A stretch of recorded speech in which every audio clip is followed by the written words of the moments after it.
ng maraming tao. At maraming tanong ang nasa puso ng bawat isa. At ano yung mga questions na yan, Pastor Paolo? Number one question. Pastor Paolo, saan ang nangyayari na yung kaguluhan? Where can we turn for help? I can feel right now, Pastor Paolo, na parang there's insecurity. Hindi secured. Nakakaramdam ako, Pastor Paolo, ng fear. Nakakaramdam ako ng uncertainty. At bukod dyan, ito yung sunod nating tanong. Where do we find help? Saan daw po tayo pupunta para humingi ng tulong? At ang sunod na tanong ay, where do we find help? Saan natin matatagpuan ng tulong? Alam niyo, bilang young professionals, our battle is different from one another. One battle differs from sa isa pa. Hindi tayo pare-pareho ng battle. May battle sa loob ng family, may battle na nangyayari sa work, may battle na nangyayari sa puso, may battle na nangyayari sa isipan. At lahat ng mga battle na yan, nangangailangan ng tulong. Kaya yun yung aking sunod na tanong. Eto pa, matapos mong tanungin, where do we find help? The third question is, where does our help come from? Grabe ano? Tinatanong na natin ngayon, saan ba natin talaga matatagpuan yung saklolo natin? Alam niyo yung edad natin, kailangan ng saklolo. May kasabi naman sa katabi mo, tayo yun. Tayo yun. Bakit kailangan ng saklolo, Pastor Paolo? Kasi, doon sa mga battle natin, kailangan natin ng stronger force para i-carry tayo sa mga battles natin. And the last question na kinahanap ng marami ngayon ay ito, where is our help in times of need? Meron tayong iba't ibang mga pangangailangan. Kailangan natin ng tulong. Saan natin hahanapin? When ngayong gabi will center in one truth. And what is that, Pastor Paul? Our help comes from the Lord. I want you to look at me. Kailangan ngayong mga panahon ito, in the time of uncertainty, tumanim sa ating puso at isip na ang tulong natin ay galing sa Diyos. And that changes everything. Siguro, matagal na nang narinig, opo, Pastor Pao, ang tulong naman talaga natin, nagagaling sa Panginoon. Pero mas malalim ngayon yung perspective na malaman natin na ang help natin galing kay Lord. Ang bawat isa sa atin, kailangan ng tulong. At yung tulong na yan galing sa Panginoon. Sabi ng Psalm 54, verse 4, and I will read it in the NLT version, is this: But God is my helper. The Lord keeps me alive. And this is my prayer.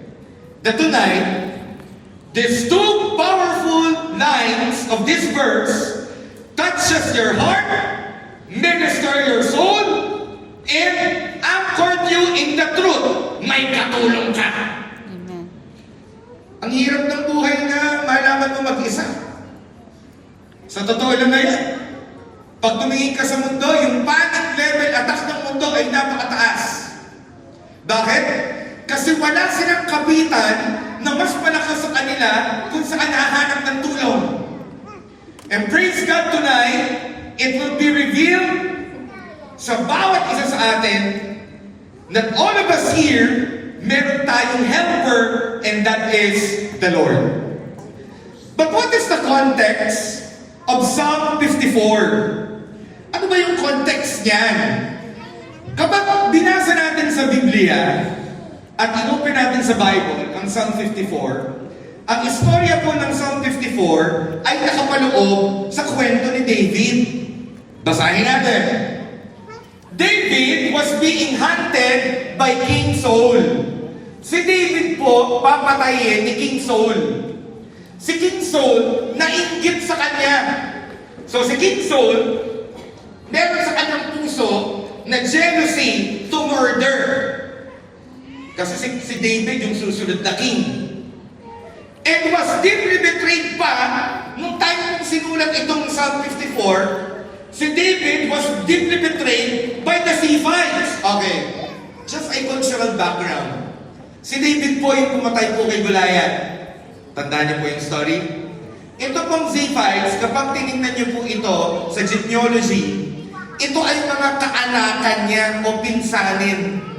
Pero ang nangyari, papatayin ng Ziphite si David. His own clansmen, kamag-anak, papatayin si David. Who had informed the king, si Solomon, of his hiding spot. Yung Psalm 54, yan yung time, nagtatago si David kay King Saul. Nagtatago siya sa kuweba kasi nga papatayin siya. Pero ito yung time na yun, nalaman kung nasa siya nagtatago. In an attempt to hand in over to be killed. So ang context ng Psalm 54, mabigat ang pinagdaraanan ni David. May problema siya. Tanong mo yung katabi mo, ikaw ba'y dumadaan sa problema?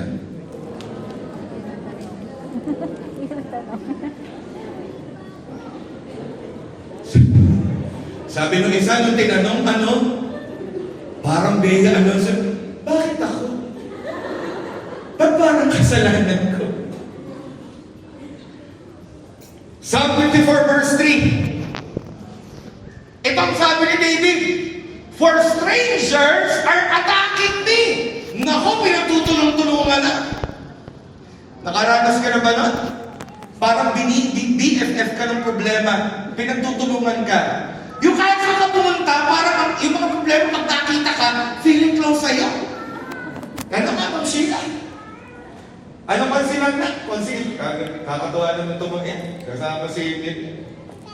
Parang kapag nakita, parang, uy, parang ako na naman ang pupuntahan mo. Pili ka naman ng ibon. Pero gano'n, mga bahay ka naman problema. Si David, ito matindi. For strangers are attacking me. Hindi ko na kakilala, kaaway pa ako. Nakaranas ka na na?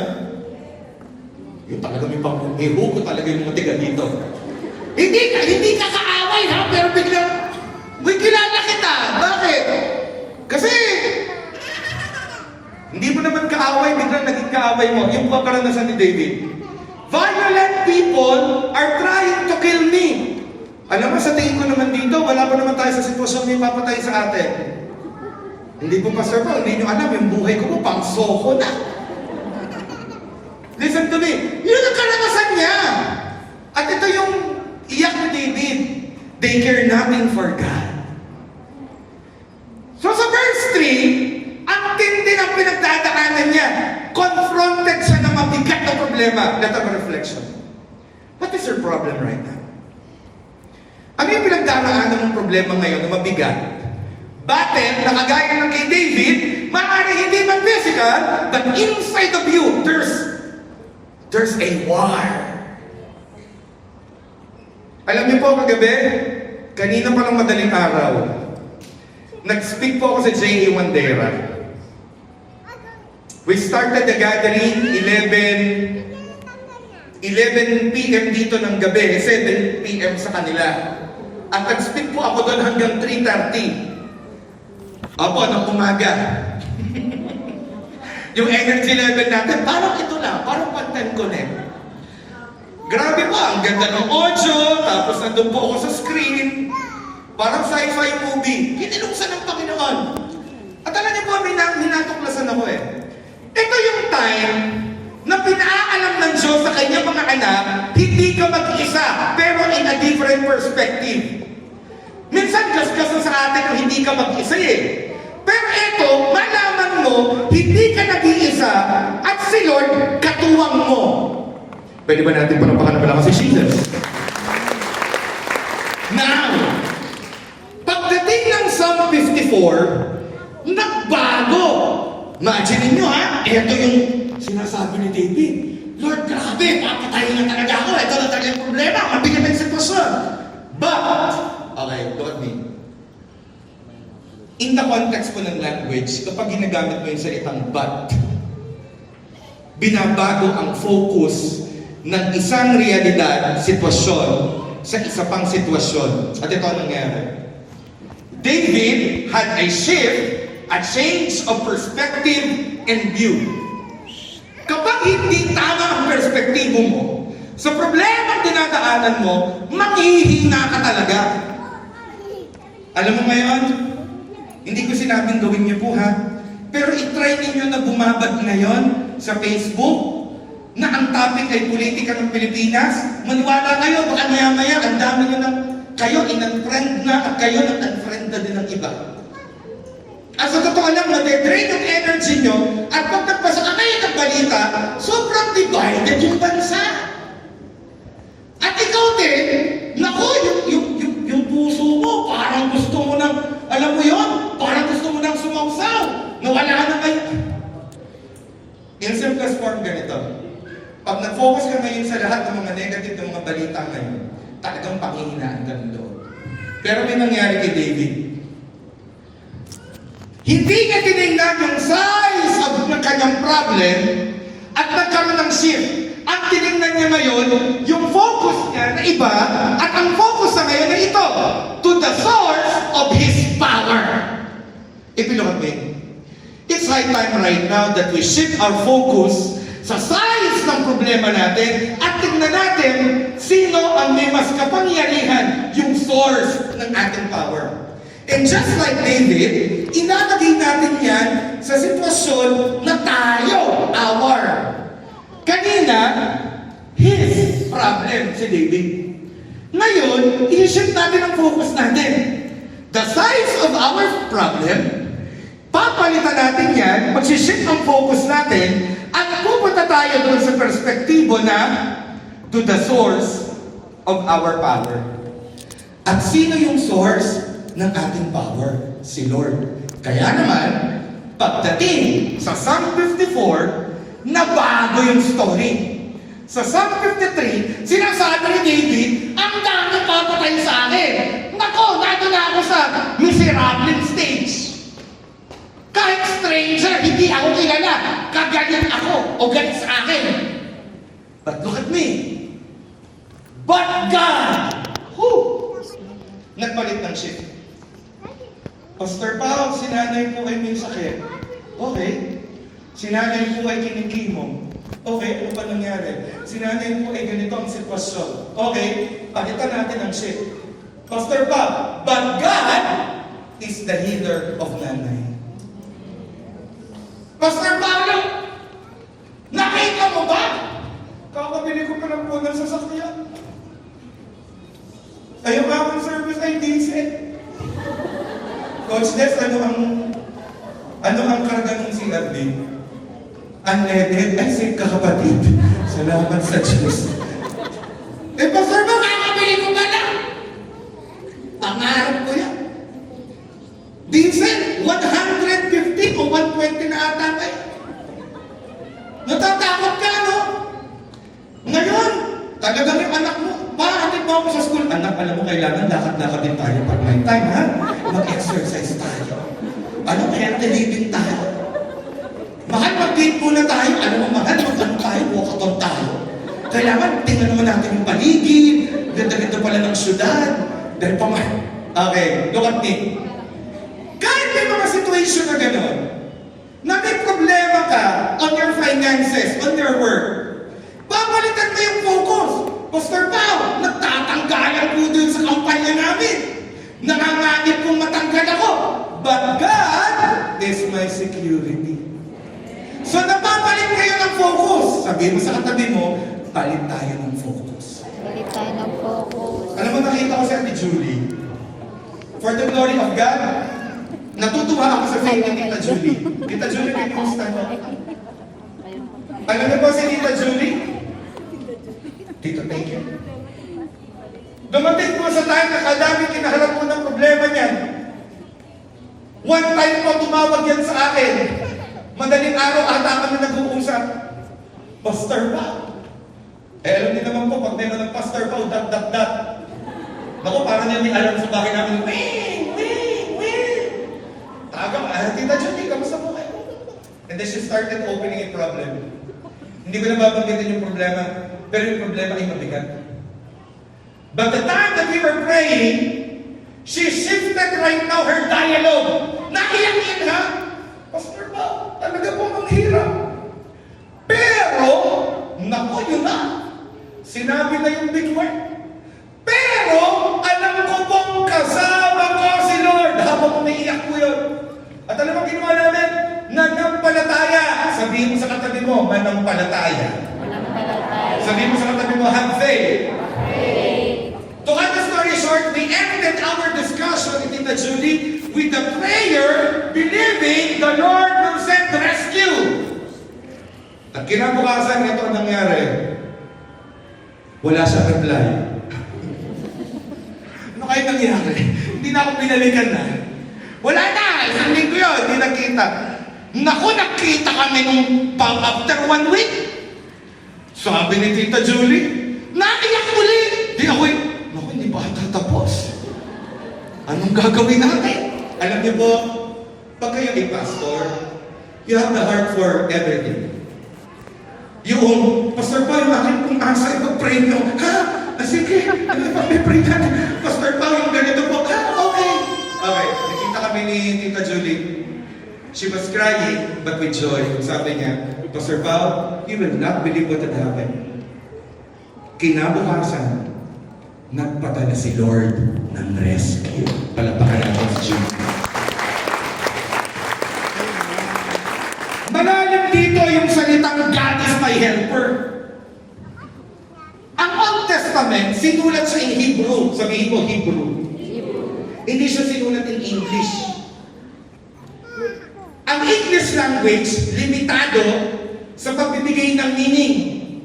Kaya yung sinulat ito, but God is my helper, yun na lang sa English language, ang ginamit na salita, helper. Pero sa totoo lang, unlike nun. Anong ibig sabihin mo pa, Pastor Pao? Ibig sabihin ganito, hindi makuha ng English language yung kalaliman ng Hebrew word. Kaya helper lang ang nilagay. Pero yung helper na yan malalim. I-decode natin ngayon.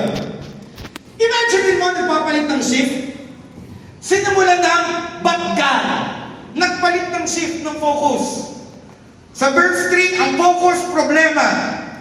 Kaya kung pumunta ka dito, habang nag-worship, ang iniisip mo, Lord, saan ako kukuha ng provision? Lord, resign na ako next week. Saan ako kukuha ng trabaho? Meron naman dito ang problema, hindi naman provision, hindi naman finances, pero ang problema mo ay internal conflict sa iyong puso. Saan ako kukuha, Lord, ng lakas? Eto, magandang balita. Nagsisimula ito sa ship, sa Diyos. At sino dito ang Diyos? Not equal. Ang Diyos na tutulong sa'yo, walang kapantay. Sabi mo sa katabi mo, salamat sa Diyos. Salamat sa Diyos. Yung Diyos na tutulong sa'yo, beyond all. Nakita ko si Jessica. Jessica, thank you for coming over. Ang tutulong sa'yo, Jessica, ay Diyos na beyond all. Hindi limitado. Kahirap naman nung mag-pray ka sa Panginoon, ano? Lord, lumalapit po ako sa'yo. Tapos, dininig ka ng Panginoon. Halimbawa, si Cheche. Biglang sinabi ni Lord, pasensya ka na, wala din ako today. Naku naman. Buti na lang, hindi ka lang Diyos natin. Hindi naman yung lalapit ka, Jay. Lord, baka naman po. Bigla sumagot sa'yo. Naku, ako nga, naghahanap ko na ako, Jay. Pareho tayo. Hindi ka lang si Lord.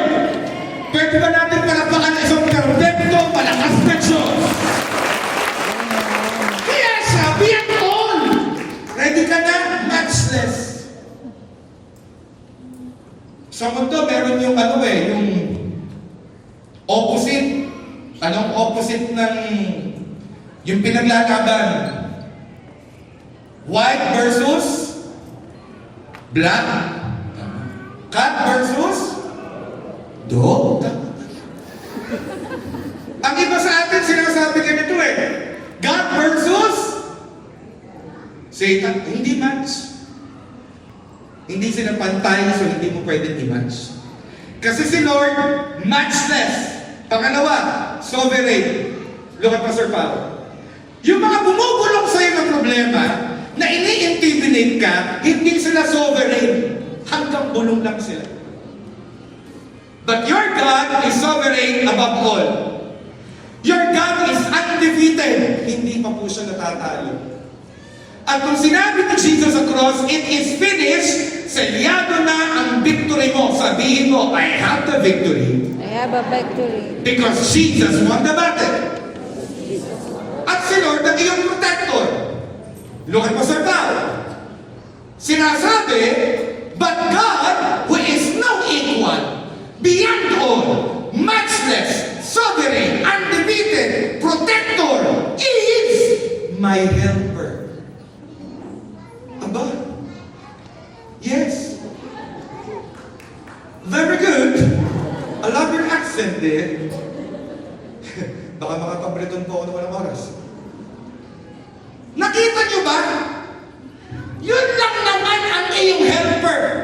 Alam mo, AP, when I got this message, I said, Lord, hindi namin alam kung anong ibig sabihin ng helper. Ang helper, pag kinuha mo yung original Hebrew, ang ibig sabihin, Ezer. Sabihin mo, Ezer. Yes, At malalim ang kahulugan ng Ezer. Eto na, fasten your seatbelt. Number 1, ang ibig sabihin ng Ezer ay the critical rescuer. Yung Ezer, military term.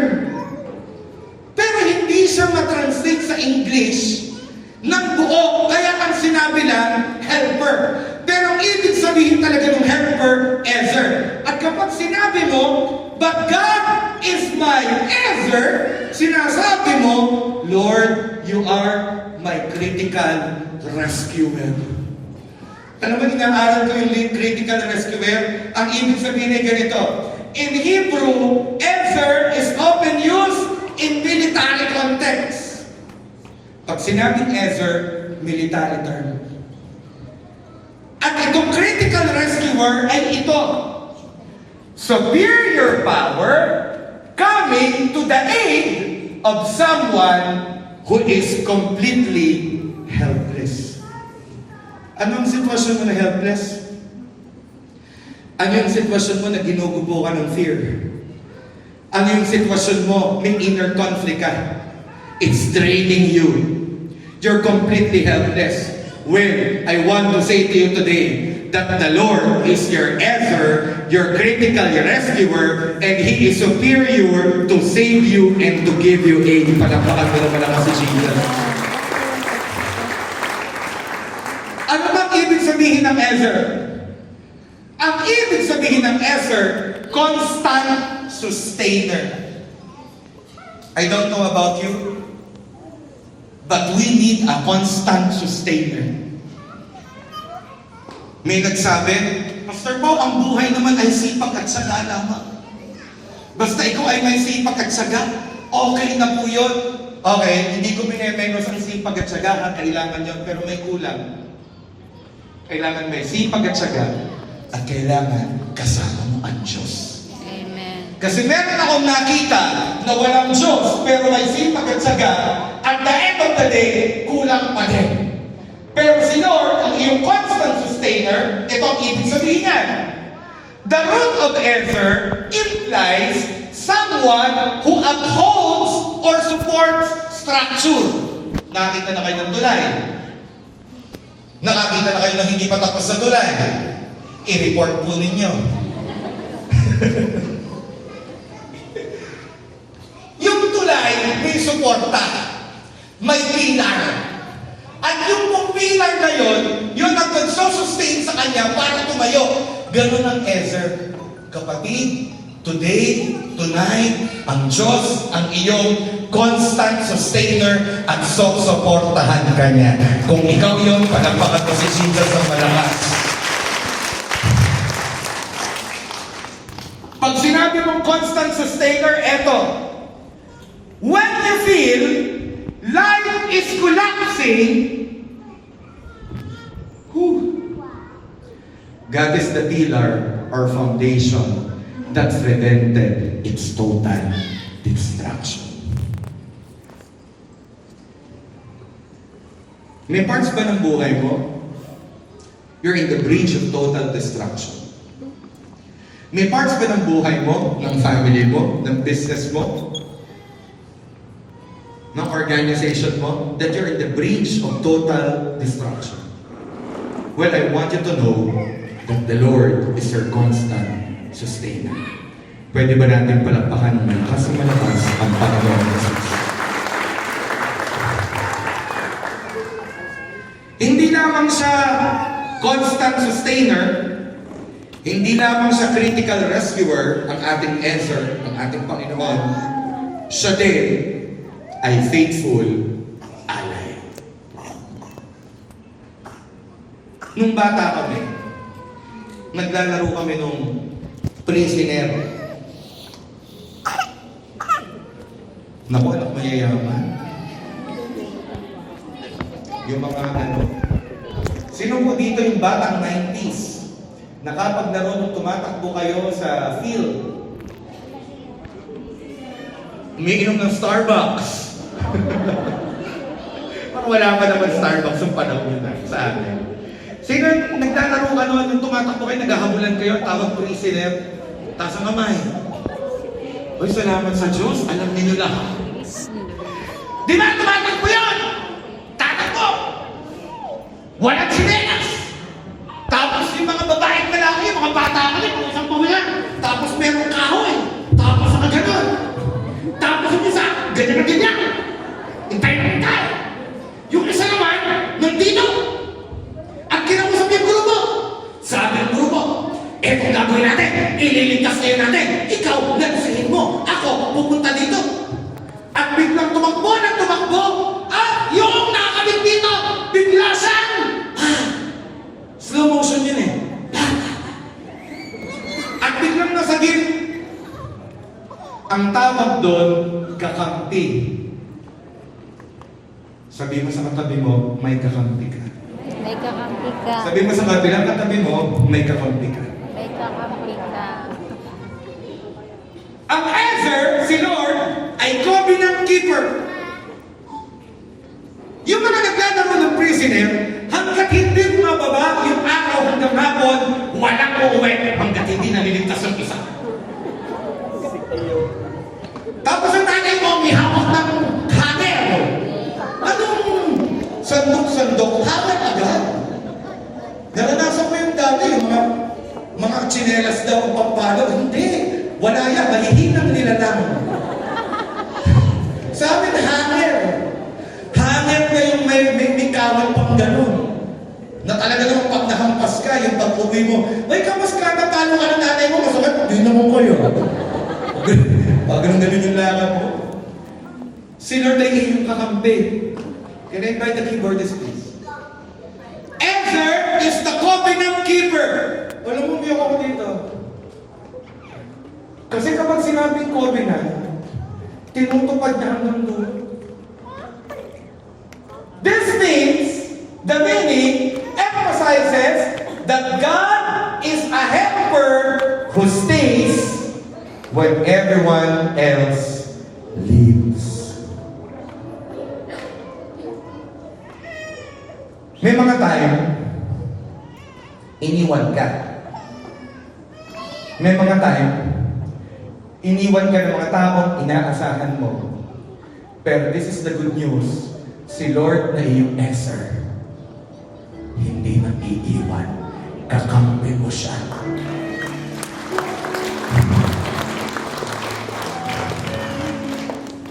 I could just imagine,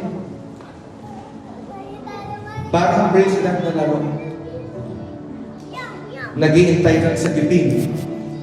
At si Lord, yung nasa kabilang panig, at sinabi ni Lord, walang uuwi, may ililigtas tayo. I just want to give you, pwede ba natin pala sa Jesus?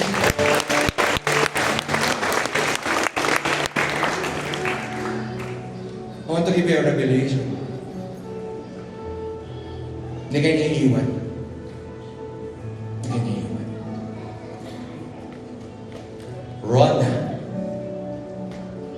Rona, hindi kayo naiiwan. Pakaramdam mo siguro parang siguro pastor pa kumbaga sa laro patalo na eh. Hindi. Give you a revelation. Pag sa tingin mo, last 2 minutes, talo ka na. Gusto kong sabihin sa iyo ngayon, sa last 2 minutes, ang dami pang nangyayari, mananalo ka pa.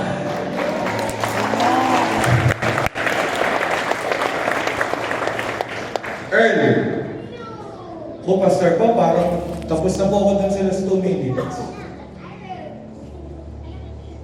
Si Lord ay kapag pumasok sa scene, He can make all things new. Faithful ally. He is the ally who is for us. Para sa atin si Lord. When the world is against us. Lalim, ano? The world is against you, pero the Lord is for you. Nakita ko si Kat. Kat, pag ang pakaramdam mo, lahat ng sitwasyon, pagkakataon is against you, si Lord ay for you.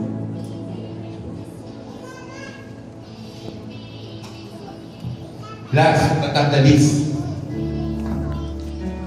ang iyong answer si Lord, ang iyong shield of protection. God, as the helper, is the reason the works of the enemy cannot succeed. Nagplano na ang enemy sa'yo. The enemy's job description, who is the enemy, the devil, is to kill, to steal, and to destroy. To destroy your future, to destroy your family, to destroy what you have, to steal your joy. But God is your shield of protection. Nung bata ako, hindi ko alam kung may kaklase ako eh. Ang pangalan niya ay Richard Bondan. Si Richard ay nakatira sa Mount View Park. I can still remember. They own TOP. Si Richard ang pinakamalaki nun sa Divine. Eh kami po, yung mga hindi natutulog nung hapon. So ang height namin ng bata, alam nyo na, hindi po ganun kalakihan. Si Richard, I can still remember that. Siya yung pinakamalaki. Siya yung tigapagtanggol ng api sa Divine. Naalala ko po noon, may aaway sa amin. Ay tumungtong si Richard. Alam niyo yung mga aaway sa amin ng bata kami, biglang umurong. Bakit ba sinabi yung kwentong yun? Doon pa Sir Pablo. Si Lord ganun. Pag nandun na siya sa eksena, nababago yung eksena at yung kaaway mo, tumatakbo pa palayo. Si Lord ang iyong shield of protection. Kaya naman, I want you to know right now, He is the active barrier that preserves our life. Kaya ang sabi dun sa verse, but God is my helper. But God is my helper. The Lord keeps me alive. Si Lord ang ating answer.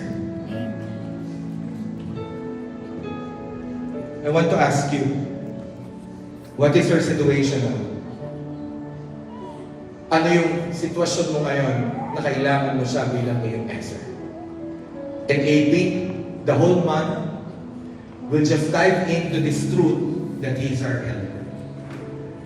Ninang Eileen, you're in the government, you're leading people. It is our prayer that the Lord support you because He is your answer. Salamat sa Diyos sa mga bagong invite na dumating ngayon. You know why? The Lord is our shield of protection.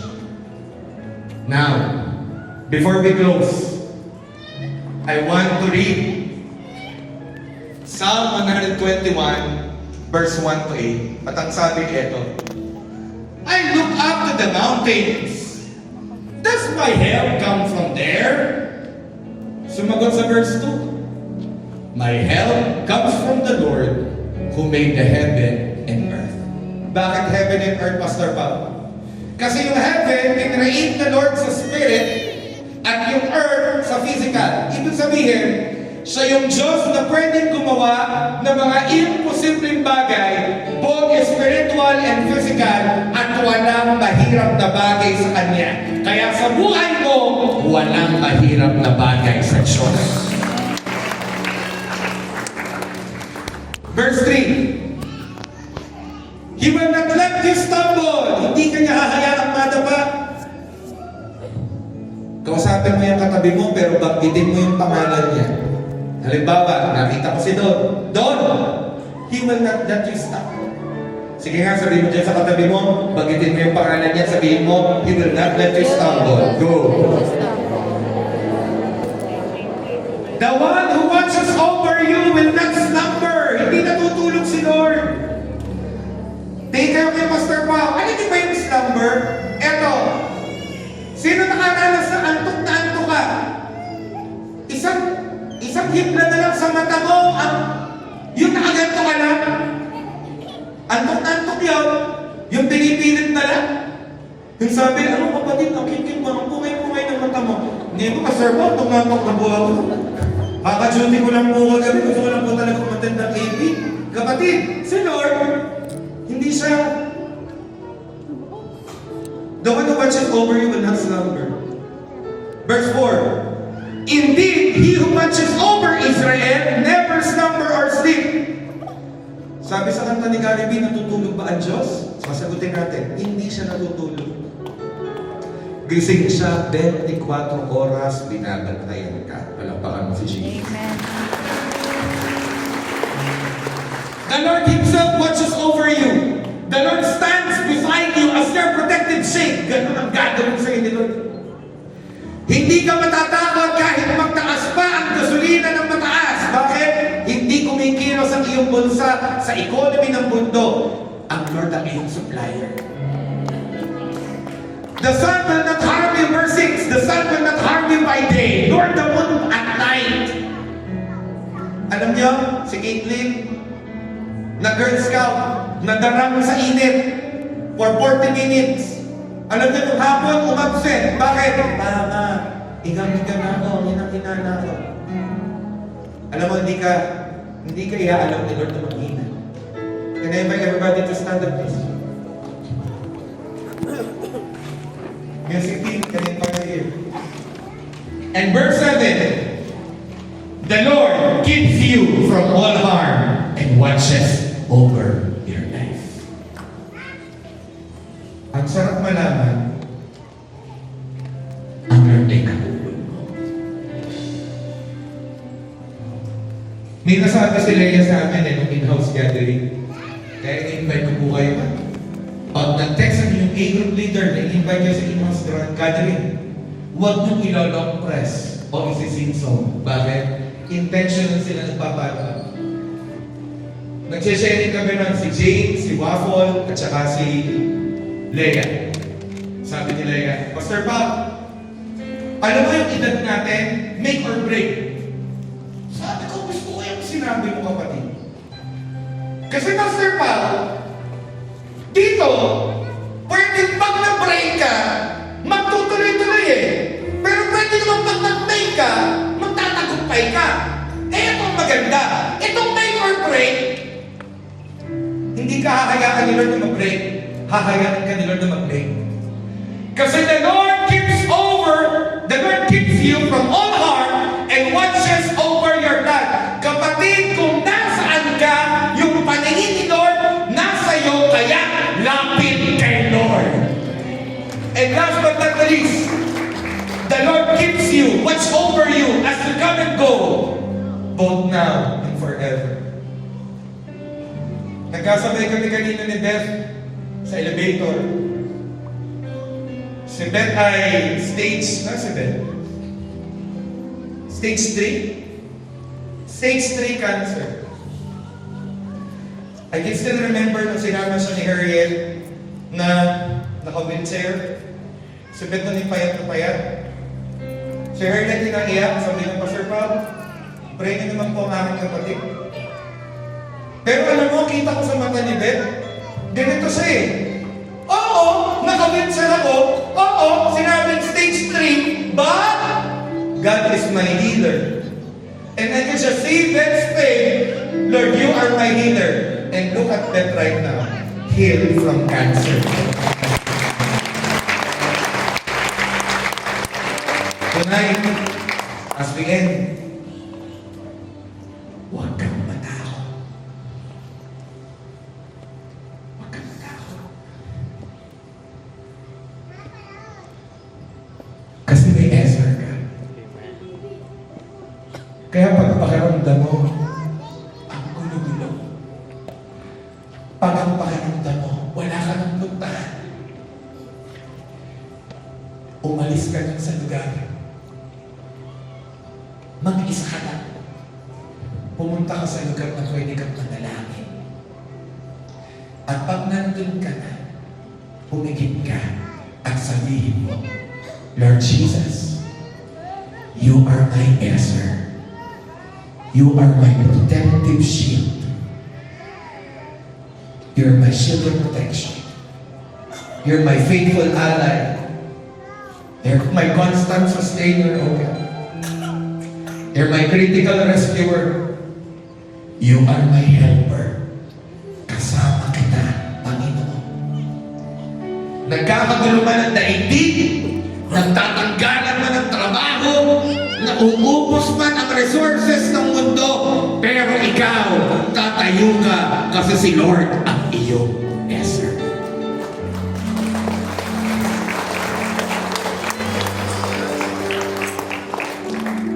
I want to depend my life to God. And I'm depending kami na Ate Ruthie every day. Pagkagising namin, tatawagin ko po ang aking wife. Sabihin ko, Ate Ruthie, let's pray. Kahit anong pinagdadaanan, mabigat, masaya, malungkot, kami na Ate Ruthie ay pupunta dun sa aming favorite spot, kami maghahawak kamay, at kahit wala kaming nararamdaman, we will just be placing our faith. Lord, dahil sinabi mo, hindi na nagbabago yun. Kasama ka namin, katulong ka namin, at ganun din sa buhay ng bawat isa. Kaya ngayong gabi, pick up your mats, AP. Ano ibig sabihin, pick up your mats? Ibig sabihin, tatayo ka ngayon, victorious. Kasi hindi ka kawawa, hindi ka nag-iisa, may helper ka. At kung ready ka na, palapakan mo naman ako si Lord. And raise your hands to God right now. Come on. And let us pray. Okay. Come on, raise your hands. Close your eyes. Sabihin mo ngayon sa Panginoon, ibulong mo sa Kanya, maliit na buka ng bibig, bulong, sabihin mo yung parte ng buhay mo na kailangan mo yung tulong niya. Come on. Tell God.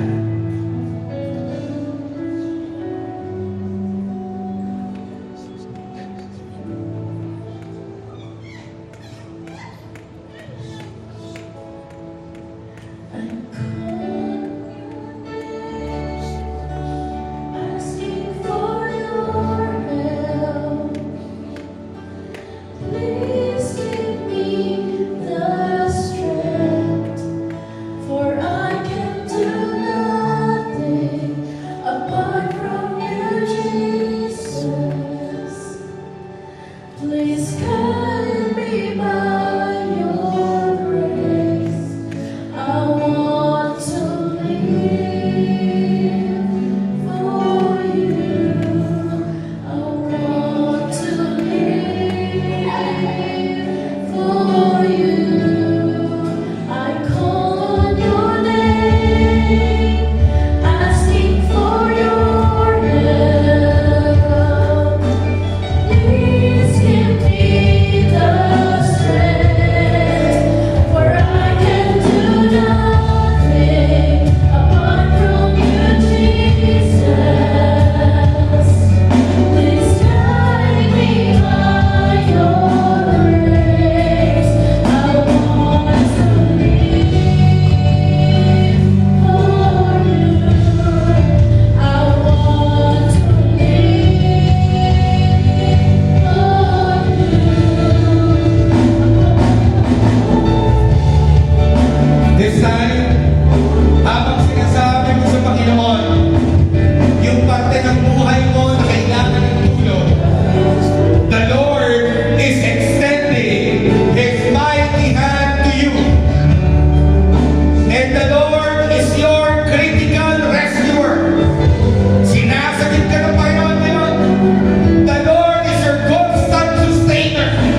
ngayong oras pong ito, narinig mo ang panalangin ng iyong mga anak. At ngayong oras na ito, Panginoon, I pray, touch them with your spirit this very, very moment. Lahat, Lord God, ng nabibigatan, lahat ng may crisis sa loob ng kanyang buhay, sa labas ng kanyang buhay, sa labas ng kanyang trabaho, sa loob ng kanyang trabaho, sa labas ng kanyang pamilya, sa loob ng kanyang pamilya, whatever crisis na meron ng bawat isa, in the mighty name of Jesus, we are praying, Lord, that right now, touch your people, O God, in Jesus' name. At dinedeklara namin ngayon, Panginoon, na walang iisa, nobody in this place, Lord God, shall leave this venue without experiencing your mighty power in the name